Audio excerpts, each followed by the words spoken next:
Good afternoon. My name is Don Keelan. This is The Truth of the Matter. This is part 2 of my interview with Ann Galloway, the Executive Director of the Journalism Trust of Vermont and the editor of VTDigger. So let's get started with part 2. We have a lot to cover.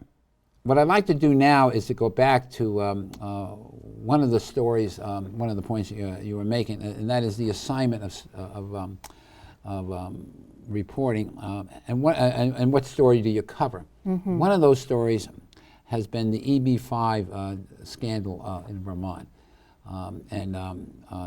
It's a massive story, as you know, I know, and maybe our viewers don't know. Can you share with us what is the EB5? When we refer to the EB5 scandal using that title, what exactly happened here? Without going through the, I know you've been working on it for a long time. Right. Yes, I have. We broke the story in 2014, essentially. We wrote a story about some investors who were unhappy with the developers of Jay Peak Resort, which is located near the Canadian border in the Northeast Kingdom. And in April of this year, the SEC, the Securities and Exchange Commission, the federal regulators, announced that they were filing charges against the developers, Ariel Quiros and Bill Stanger, and they charged them with 52 counts of securities violations and accused them of misusing $200 million in investor funds. And they also said that the investors, more than 700 of them from 74 countries, now were at risk of losing their immigrant status, their visas here in the United States. So it's actually a very complex story. Well, let me interrupt you just so our viewers do know that when you say an investor from a foreign country, yes, and correct me if I'm wrong, the investor would put up $500,000 plus additional funds for an application fee. Mm-hmm. If they're approved, their money would go into a specific project, and that project would have to generate 10 permanent jobs here in Vermont. And it's a federal program administered by the state. Is that correct? In our case? That's right. And so these investors, once they've met these qualifications, they would be given a temporary green card, mm-hmm. And a green card for our viewers is a pass that leads you to be able to reside here in the States with you, the investor, together, I gather, with his family, and leading then possibly to permanent citizenship. That's correct. And so when you mentioned 700 investors, you know, just do the math. That's over $300 million at $500,000 per, and 200 million of this has been alleged to have been, the SEC calls it a Ponzi scheme. That's right. And 50 million of it was actually taken, or at least that's what's been alleged, by the SEC and I believe the State Banking Division by Quiros. Is that the That's right. That's right. Now, so I want you to keep on going because it's an intriguing story. And how many people do you have covering this one? Well, this is a story that I've tried to pass around the office a little bit. In other words, I'm using different areas of expertise to cover different facets of it. But we recently hired Alan Keyes, the former news editor at the Rutland Herald, who was recently fired there for running a story about what was happening at the Herald. We picked him up on a temporary basis to cover EB5 with me. I've been doing most of the coverage myself, but because I'm also running the organization and have other responsibilities, I'm not always available to cover every facet of it. So I'm training Alan in the art of covering EB5, and then I've brought in Aaron Mansfield for a piece of it. When the story first broke, we basically had everyone at Digger working on some EB5 story for a few weeks so that we could make sure that we covered everything at once. Mark Johnson, the longtime host of the Mark Johnson Show at WDEV, is part of our staff now, and he actually wrote quite a bit about Stanger's reactions to the charges, and he also wrote pieces about some of the exhibits that the SEC filed, including the depositions from Ariel Quiros and Bill Stanger, which were very interesting. And that's part of our mission at Digger, is really to get into the details, because that's where we believe the story is. And with the EB5 story, it is a long-term series, because the state, as you said, was involved in overseeing EB5 is providing oversight of EB5 projects in Vermont, and J-Peak was the signature project that they were overseeing. And there have been allegations by investors that the regional center just did not do enough to monitor the projects, and we had an investigative piece in October of 2014 that showed that they did not require the J-Peak developers, for example, to provide quarterly reports as required under an agreement with the state. So there is also evidence that in 2012 that the state had an inkling that there was something not so right with the projects when a whistleblower alerted 100 immigration attorneys that he didn't have faith in the financials at J-Peak. And I received public records that I fought very hard for that showed that there was a meeting between the whistleblower and state officials. And after that meeting, the whistleblower was actually attacked by state officials. They did not take his allegations seriously. And 6 months after that, the state actually approved $600 million more in projects. At that point, more than $200 million had been approved by the state for improvements to J-Peak. In September of that year, they approved $600 million more in projects, or said they were going to approve that many. And they were going to approve 3 more projects. They did, in fact, move ahead with 3 of 6 of the projects, and one of them, ANC Bio Vermont, which was a proposed biomedical facility, the SEC later deemed nearly a complete fraud. The investment here, you were saying the state was to oversee. Yes.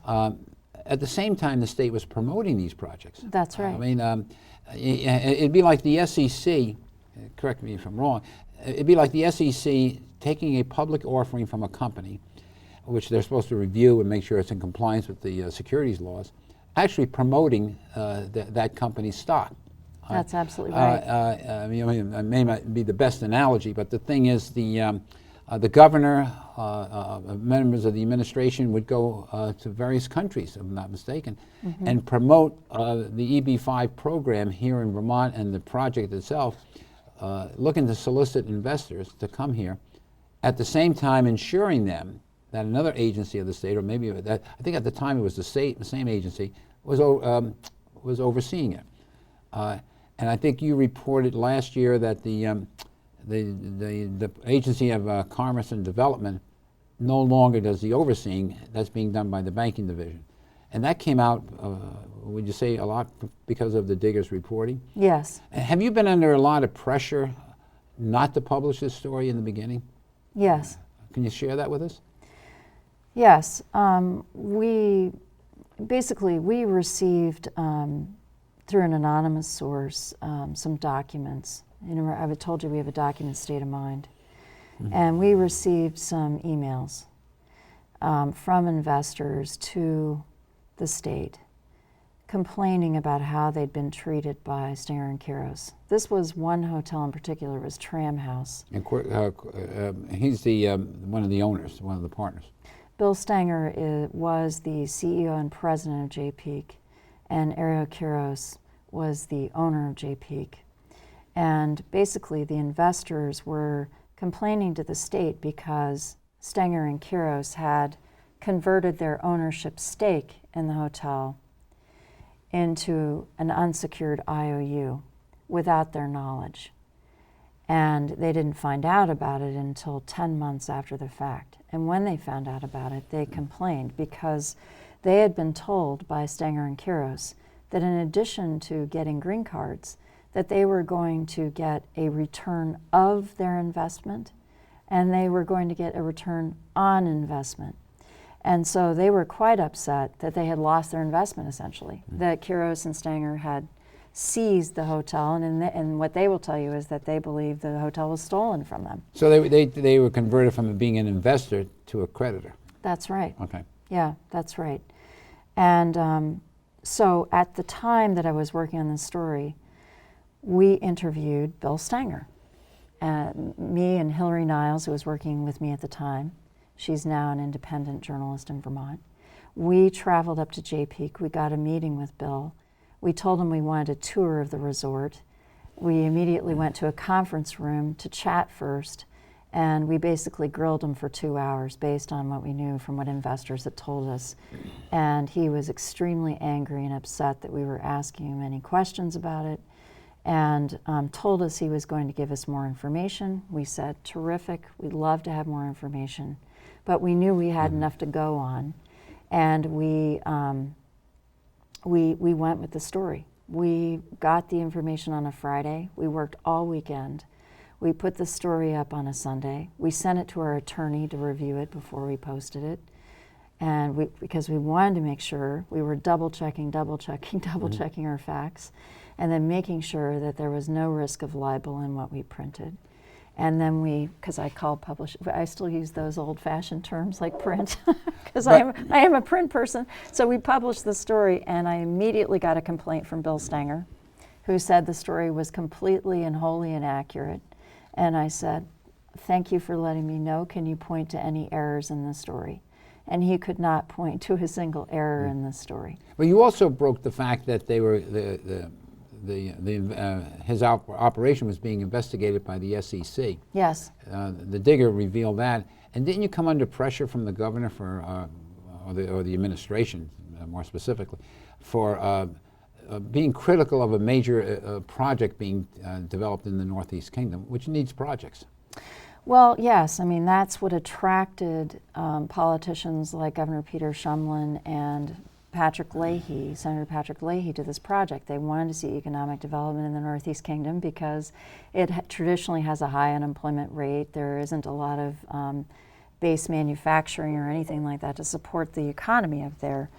But to get back to your point, yes, in documents that I received from the Department of Financial Regulation, I found that the governor basically accused us of printing inaccurate information, and the governor told Bill Stenger that he was going to insist on the publication of a press release about the inaccuracy of our reporting. And Susan Donegan, who was the commissioner of the Department of Financial Regulation, refused to issue the press release because she knew that our stories were accurate. Have you And prior to that, just to back up, when I was telling you about the Tram House story, and the story that we did in October 2014, which was a follow-up about the state's cozy relationship with Bill Stenger, and the fact that Brent Raymond, who was the regional center director at the time, had called Bill Stenger a great man in emails to him, because we got we put in a request for emails from the state. In addition to that, he criticized our reporting. We published a story about all that. A few days later, Patricia Moulton, who was the secretary of the Agency of Commerce at the time, insisted that we publish a commentary that defended Bill Stenger and attacked us. We published the commentary. Again, she was not able to point to a single factual error in the story. So we got a tremendous amount of pushback from the administration, and that's ongoing, I have to say. That's unfortunate, because the other part of this that's puzzled me is if this happened in New York, on a per capita basis, a $200 million fraud here in Vermont, if it happened in New York, it'd be the equivalent of $2.5 billion on a per capita basis. You don't think the governor of New York would be all over that, and the attorney general and everyone else, and the tax department?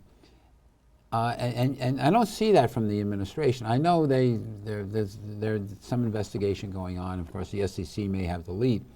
But I don't see, this is a major scandal here in Vermont. I don't think this has ever, Vermont has, I mean, correct me if I'm wrong, I don't think Vermont has ever seen anything like this. And the other point I want to ask you, is it because the investors are foreigners? If the 700 investors you referred to were Vermonters, and they put up $500,000, would this been treated any differently, in your opinion? I think absolutely would have been treated differently. I think it would have been treated very differently, and I think we would have had extremely different outcomes than we're seeing right now. But because these are people from all over the world who have no power in this situation, they're terrified they're going to lose their green cards, or they're never going to get their green cards, and they have very little leverage here. They've been robbed, and there's no one to defend them, except the SEC, which is going after Kiros. Stanger has settled with the federal regulators, and he's become basically a state's witness. You know, he's going to be giving evidence to the SEC about Kiros's activities, but there has never been a fraud of this scale before in the state of Vermont. And in fact, this is the largest EB-5 fraud in the history of the program. Which is a federal program. Which is a federal program. And what kind of a black eye does this give Vermont when we're trying to encourage foreign investors and having people come to Vermont to make investment in the industry here? Well, I mean, it sounds to me like it's got to be a huge black eye for the state. Well, I've been told by insiders that there are no EB-5 investors who are interested in the state of Vermont now, that the state's program is basically dead. Now, if you talk to the Agency of Commerce, they'll tell you that we have the best EB-5 program in the country because we have more controls in place since the Department of Financial Regulation got involved in basically writing new MOUs and requiring audits of programs and so on. But this is after the horse has left the barn. And I agree that it's a huge black eye. I've heard from investors who are just devastated, and they blame state officials. They blame state officials because they say that politicians went overseas. Peter Shumlin went to China, so did Patrick Leahy. People went overseas to talk to investors about how great Vermont's EB-5 program was in general, and how terrific JPEAC was in particular. And because state officials were promoting the projects, the investors believed that they were being fully vetted. In fact, Governor Peter Shumlin actually appeared in a promotional video that Bill Stanger used to investors around the world, in which he told investors that the projects were audited. When in fact they never were. They never were audited, and he has since said that he misspoke. But this was not a press conference video. This wasn't on the fly. This was a prepared statement he made for a promotional video. It's hard to believe he misspoke. It sounds like it's almost misleading to an investor, thinking... It is misleading. There's no question about it. If the state's going to audit that project, that's something I'd be interested in investing in.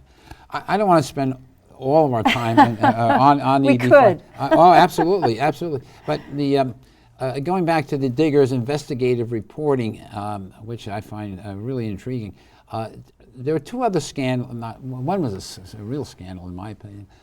The other one was a story that you broke, and that is, was it a year or so ago, you got on top of the governor's program for the universal health care, which it was being, I guess that was where the state basically would be taking over the health care system.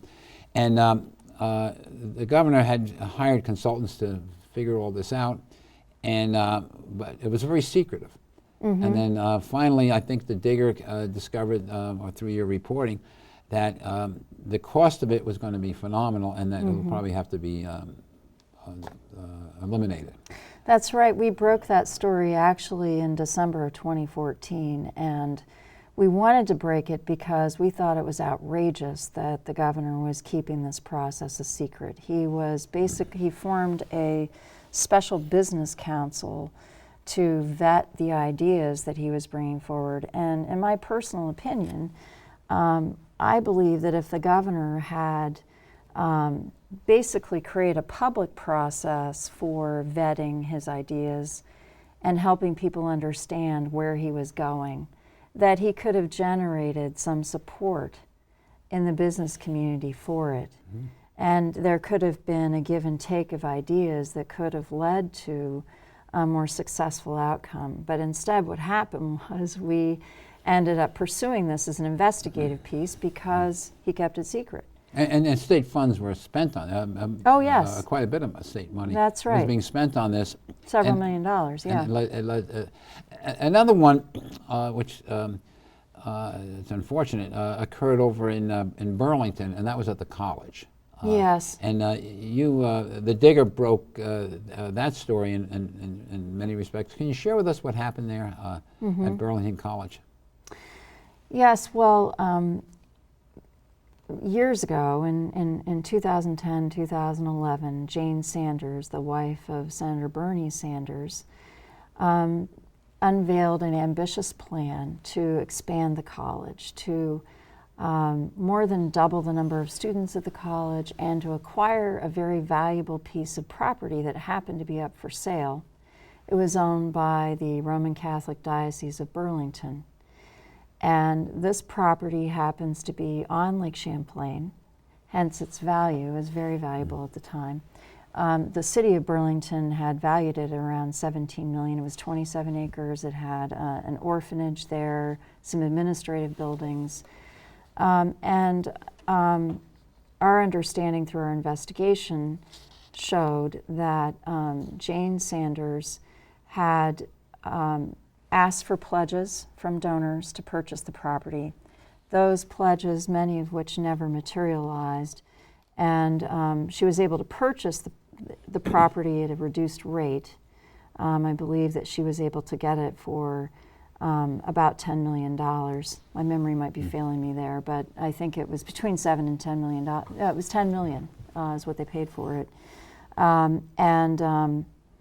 This was not fully revealed until about a year ago when we were able to obtain some financial statements. The Roman Catholic Diocese lost about $1 million in the deal, and the property was later sold to Eric Farrell, a developer, for $7 million. So we've been on this story for a long time, and it really came as no surprise to us that the college eventually folded, because this purchase had such a dramatic impact on the operations of the college that it seemed only a matter of time before they'd have to close their doors. I mean, they invested so much in this property that they were unable to really properly keep programs going. And at any rate, this has been a difficult story. I think that it's just a shame that Burlington College had to close, and I think that the trustees who took over and Carol Moore, who was the president at the end, they did everything in their power to try to keep the college open. They made a heroic effort, and at the end of the day, the numbers just weren't there, and it really goes back to this fundamental problem that Jane created in 2010, 2011. She was actually asked to leave, or was given a retirement package in 2011.